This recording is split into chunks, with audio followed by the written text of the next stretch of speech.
co-founder of DLA Ignite. With me today, I've got Eric Stine, and we're going to be talking about leading sales transformation in difficult times. I can't think of a better subject to talk about, to be honest, Eric. The number one thing I hear at the moment is that nobody's got any pipeline. I hear that quite often as well. So everybody knows who watches this. I don't do bios. I tell people where they can get hold of you. Sure. So you can usually find me at Mr. Frosty's ice cream shop in Norwalk, Connecticut, buying ice cream. But when I'm not there, you can mostly find me on LinkedIn. That is my primary social channel. I will tell you a funny story. I used to use Facebook very, very briefly. I found Facebook in, I want to say 1971. Pretty much, right? I think I found Facebook in 2009 or 2010. And for a brief period of time, like everyone, I was obsessed with looking up people I went to grammar school with and things like that. And I was only on Facebook for about a year and a half. And then I was a VP of sales at the time. And I was just about to be promoted to general manager. And I was working on the last deal the company needed me to do, this big transformational opportunity before I was going to step into my new role. And I was talking with the vendor manager and the buyer from our customer, very, very large Fortune 50 company. And she was commenting on some photos that my husband had posted of us on Facebook from a recent weekend at the beach. And I decided in that moment that if I was going to continue any sort of vertical trajectory in my career, the last thing any of my colleagues, customers, or team members ever needed to see was a photo of me at the beach. And I immediately shut down Facebook. And that was the end of my Facebook experience. So great story. So leadership. Number one, no beach photos on your social channel. No beach photos. Yes. Where would you like to start talking about leadership? I'm interested in sales transformation. I'm interested in how, as an organization, we can go from where we were to somewhere in the future, because clearly something has changed. But leadership, what does it mean? Sure. So for me, let's start at the very, very beginning, right? Leadership means knowing who the right people are and knowing what they want. And the right people in stack ranked order, although there is a hair's breadth of difference between their ranking, the right people are your customers who have a clear understanding of the business outcome that they are seeking and know how to partner with you as a solution provider. That they're first. Second is your team. That includes your leadership team, your field organization, your stakeholders across your company, and your business partners who extend the organization for you. And in that cohort, it is those who clearly understand the mission and are willing to sign up for it with an understanding of what trade-offs are required. And then the third are the people that you work for, particularly your share owners, your investors, your board of directors. Okay. And the reason that leadership is knowing who the right people are in each of those three cohorts and knowing how to give them what they want is quite simply this. We don't have a job until a customer says yes. My old boss and mentor, Bill McDermott, now the CEO of ServiceNow, said that frequently, and I've carried it with me because it is true. We do not have a job until the right customer says yes. The right customer, by the way, is not one that has unreasonable expectations of what your product can do, but one who has taken the time to understand what it does. The right customer is one who understands what their role is, not just in vetting your product, but in bringing the right resources from their team and the ability to make decisions in a timely manner. But we don't have a job until the right customer says yes. We also do not have the ability to lead if people aren't going to follow us. And so the decisions that you make about what leaders you want on your team, why diversity, equity, inclusion, fairness, and belonging are all critically important. The way you motivate your team through a mix of recognition and financial rewards, all of those are critical to getting people to follow you. And then the last is, of course, what outcome are you trying to produce? Are you trying to grow a company? Are you trying to take it public? Are you trying to merge with another company? You have to have a really clear understanding of what the company's strategy is, and you have to be willing to sign up for driving that. I think so many of us for so many years got tempted, if not drunk, on the drug of fully funded, unrestrained growth. Right. And I'm a little bit of a dinosaur at this point in my career, Tim. I have worked through the events of September 11th and the market correction that followed it. I did as well. I had a startup and we just went. Right. And the whole dot-com bubble burst. We were there for it. Yep. We worked through the financial crisis and the banking crisis of 08, 09, 2010. We have worked through COVID, and now we have worked through the Great Resignation, quiet quitting, every buzzword you can think of that has come out over the last couple of years. But the reality is that what the market is demanding right now goes back to a very old thing another CEO I have been fortunate enough to work for, Jeff Torr, used to say, which is this: a company that makes $1 can survive forever, and a company that loses $1 every year will eventually go out of business. And so understanding how profitable you are, how you can be more profitable, understanding things like average deal size and average contract length, understanding not just net retention rate, but gross retention rate, understanding the importance of how and when to use price increases, or how to repackage your product to drive cross-sell or upsell, understanding the best way to drive scale and efficiency inside increasingly matrixed sales organizations is crucial. It's not enough anymore just to be profitable. Can you be more profitable? Are you the most profitable in your category? Do you understand, as well as you understand your pipeline, however anemic as it may be at this point in time, do you understand your return on Salesforce? Do you understand your return on your marketing investment? Do you understand how to put every dollar available to work, and what the most responsible allocation of capital and OpEx is at this point in time? Because I believe the CROs and the sales leaders that are going to win are the ones that understand not just how to grow the business, but who understand how to run the business. And I mean, I was going to ask you, why is it important? But I think you've answered that, haven't you? I hope so, because that was a lot. We're leading in challenging times. So we're in a situation where, you've gone through a number of recessions that we've had, but for some people, they've not done that. We've had 10 years of pretty much zero interest rates. And here they're like 5-6%. I know they're not quite so high in the US. And that's a big shock for people. So what is it that we can be doing now? You've lived through, I don't know, was it 5 recessions or 4 recessions that we've had? What learning can you bring to that? I think the most important learning I would give you is this. I'm going to give you 2. The first is, the things that are currency in boom times are even more valuable currency in lean times, but they always matter. The first is that I believe that every field organization needs to traffic in 3 core values: substance, empathy, and trust.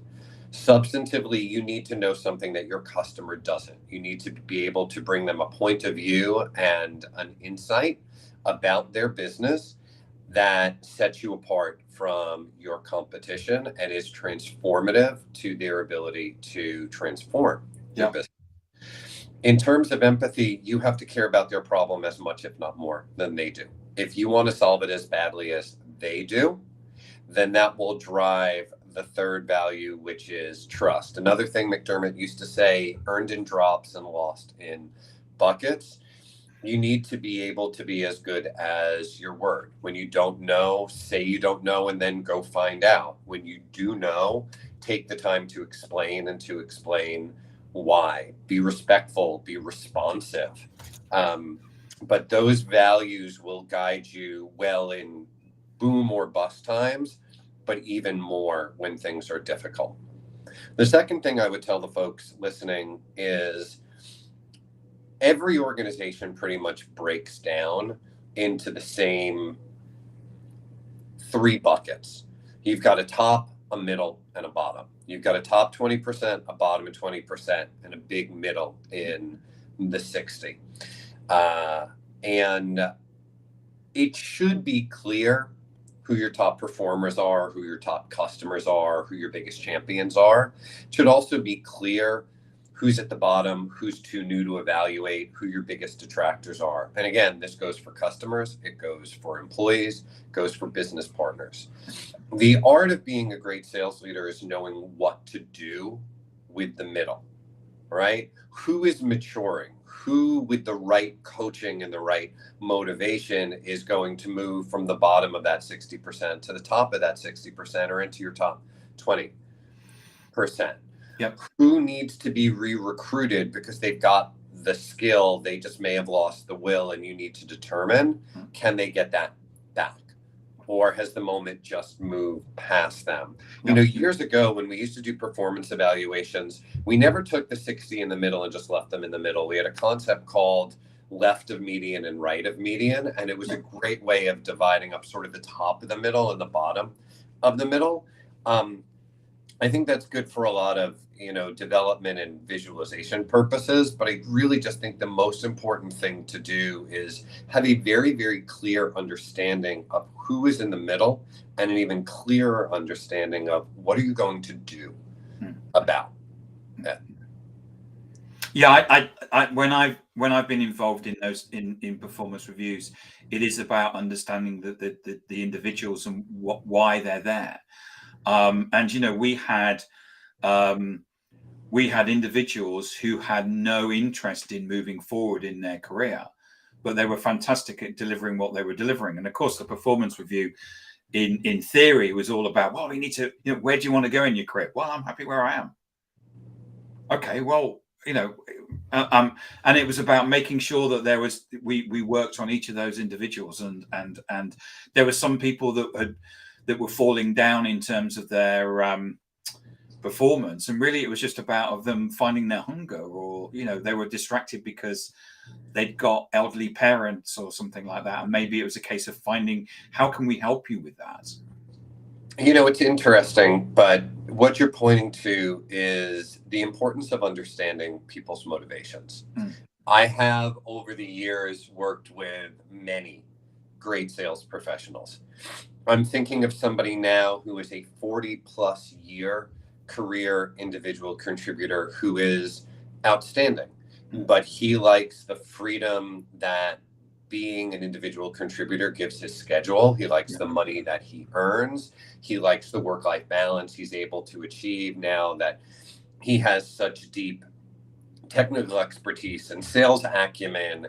And I know two people who are amongst the world's best first-line sales managers who don't aspire to the second line, who don't want to be an organizational leader.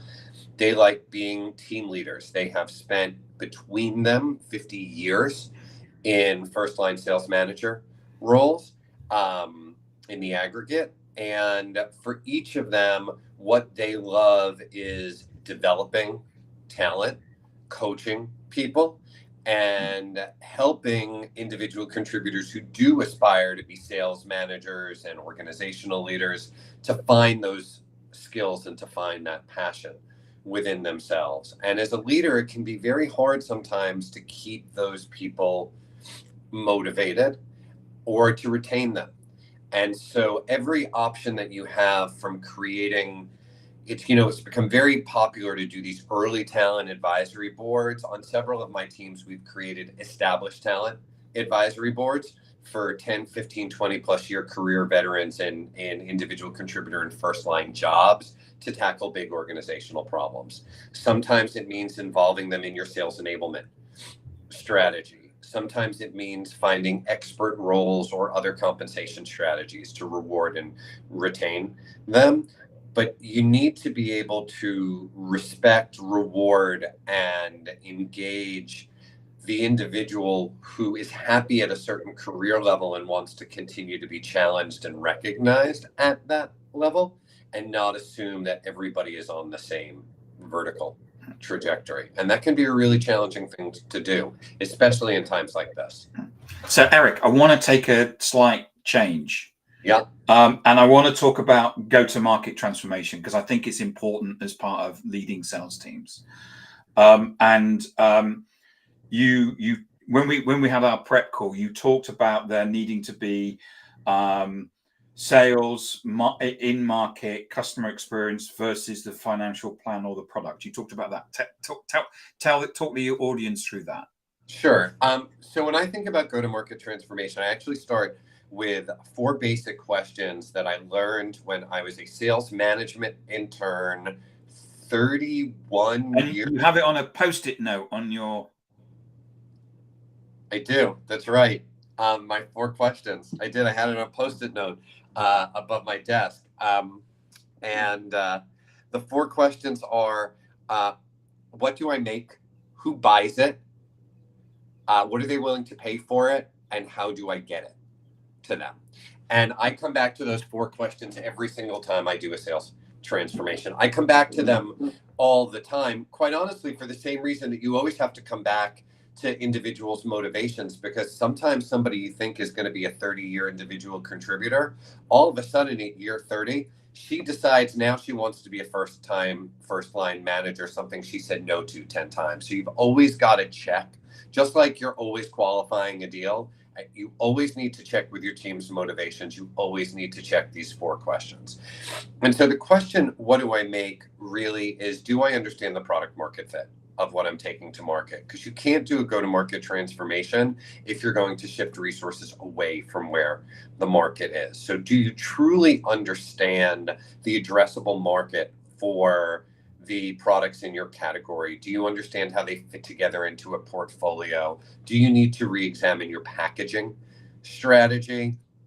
Do you need to rethink the structure of your go-to-market so that you have overlays, SWAT teams, standalone sales organizations selling into the same customer but representing different brands with very minimal overlap? But the question, what do I make, is really a question about your understanding about where do you have a right to play and a right to win in the market, and how are you going to get to that market? The question about who buys it is, do you understand how to reach the buying center? With every organic development, with every acquisition, with every change to your portfolio, your packaging strategy, your buying centers and your centers of influence might change, right? Who writes the check? Who makes the decision? Who owns the problem? The answer to those 3 questions may be 3 different people in the organization. Do you know who that is? Are you set up to reach them? Do you have a story that is compelling for them?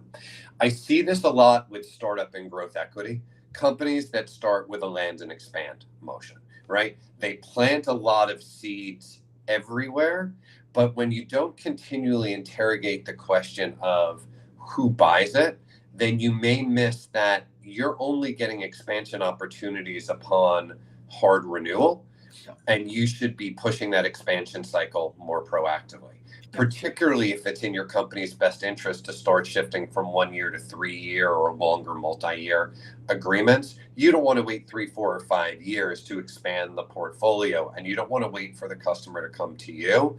If you're doing proactive expansion in a land and expand motion, you may go to a different buying center. Similarly, if you've got a company that's been successful at landing at multiple points within the same corporation, banks are great for this, big industrials are great for this, and all of a sudden you've got, 8, 18, 80 different contracts all over the same corporation with its parents or its affiliate, you immediately have the ability to start putting together enterprise deal structures, and that is very likely going to be multiple levels higher than where you've historically been selling, which is all a question of, do I have the right people? Do I have people who can reach that buying center? And so when you ask the question, who buys it, it's also a reflective question about how what your go-to-market motion is, what your organizational structure looks like, and if you have the right talent profile for your organization and who you're selling to. What are they willing to pay for it? How is your market changing?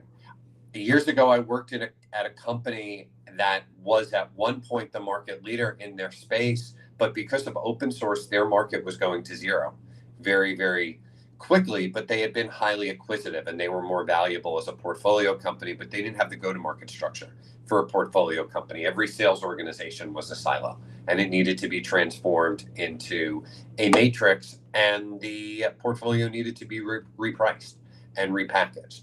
In other cases, there are a lot of companies that start out with a price or a licensing structure like a site license that's actually below what the market will bear just to get penetration, but they don't necessarily know when they have hit a point where the value they're delivering is far exceeding the price that they are charging. And so understanding what is the market willing to bear for your product, your portfolio, is a question about pricing and packaging that will also help you organize your go-to-market and your coverage model. And then the last question, and this is one of my favorite, how does the customer buy it? How do you think about distribution? What's direct sales? What is an inside sales motion? What's an e-commerce motion?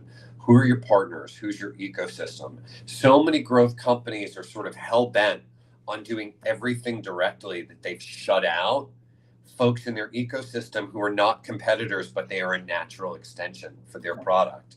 If you've got an HR tech product, how many of your customers are also Workday customers and you're tightly integrated with it, but you don't really have a partnership or anything beyond a technical partnership there? If you are in the customer stack, do you have a partnership with Salesforce? If you're in the fulfillment side, do you have a partnership with SAP?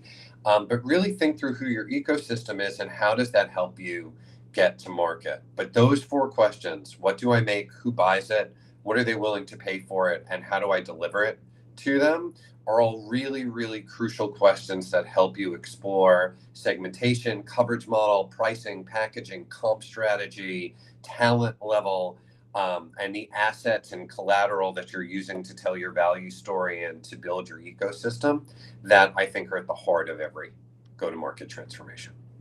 Eric, thank you so much for coming on and sharing this. This has been a bit of a masterclass for me in terms of, as we said, leading sales transformation in difficult times, not only in terms of leadership, but also go-to-market strategy. And I love your 4 questions. I have them written down and on my notes, and I've actually looked at them.